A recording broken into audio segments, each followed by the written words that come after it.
সাংবাদিকদের সঠিক তথ্য তুলে ধরার আহ্বান জানিয়ে স্বরাষ্ট্র উপদেষ্টা অবসরপ্রাপ্ত লেফটেন্যান্ট জেনারেল জাহাঙ্গীর আলম চৌধুরী বলেছেন, বাংলাদেশ নিয়ে এখনও অপপ্রচার চালিয়ে যাচ্ছে প্রতিবেশী একটি দেশ। দুপুরে চট্টগ্রাম মেট্রোপলিটন পুলিশের মিডিয়া সেন্টারে সাংবাদিকদের সাথে মতবিনিময়কালে এসব কথা বলেন স্বরাষ্ট্র উপদেষ্টা।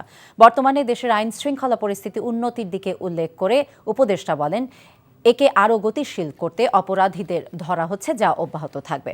এর আগে চট্টগ্রাম মেট্রোপলিটন পুলিশের সম্মেলন কক্ষে আইন শৃঙ্খলা বাহিনীর কর্মকর্তাদের সাথে বৈঠক করেন তিনি। আমার একটা অনুরোধ, মিথ্যা সংবাদ দিবেন না, যেটা ঘটে নাই ওটা বলবেন। এতে কিন্তু পার্শ্ববর্তী দেশ সুবিধা পেয়ে যায়।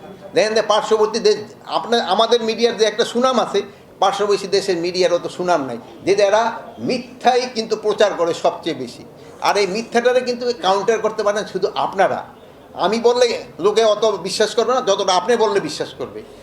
আমি আপনাদের কাছে অনুরোধ করব, আপনারা এটাকে কাউন্টার করেন। টাকা চুরির জন্য যদি আমার গলায় জুতার মালা পরাইতে হয়, তাহলে আমার শালীর সাথে প্রতারণা করার জন্য তোর ফাঁসি হবে।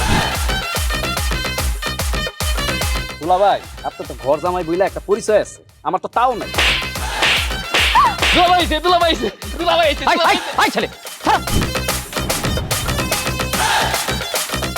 রাজনৈতিক ফ্যামিলির মেয়ে হয়ে ওই কাজ করবে।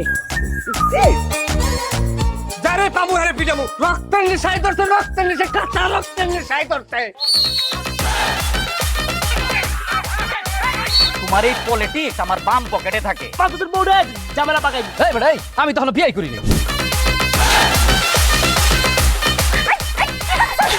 দুইটার আমি গুলি করে মারু। মাসুদরা কোনোদিন ভালো হয় না।